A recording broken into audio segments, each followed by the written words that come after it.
On the back of wine labels, we often see that they are picked at the optimum of ripeness, having been grown in the perfect microclimate, and everything else is optimal and perfect. In some cases, we don't have that luxury. We are looking at a picture of a cluster of grapes where I'm pointing to a few berries that are affected by Botrytis, which is essentially the gray mold that we all know and love from vegetables and fruits left in our refrigerator too long.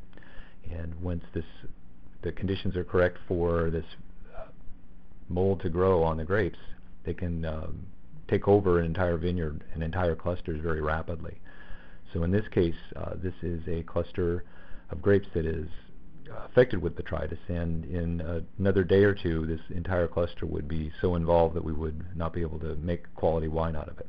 So there are cases where we have to harvest a couple days before we would like to, and it causes us to use slightly different techniques and different sensibilities in the resulting winemaking.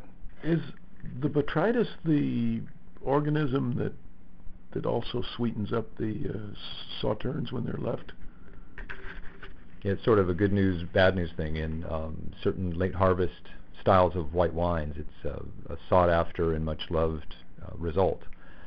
However, in the case of red grapes, it's 99.9% always avoided because of what it does to the core structure of the red wine. It's got enzymes that degrade the grapes, both color and structure, and causes a lot of the grape flavors to disappear and are replaced by flavors which are less desirable.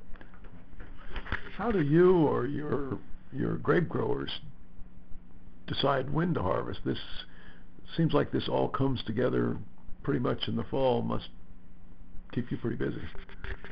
That's true. You know, as the Rolling Stones so well said, you can't always get what you want, but sometimes you get what you need. And in this case, these grapes made a really nice wine, and it just forced its own mark upon the vintage as far as the ripeness of the tannins and richness of the wine, and it gave us something with actually a little more focus in red fruits and blue fruits as opposed to more black fruits. And these are minor adjustments, but that's part of the interest and charm of vintage wine.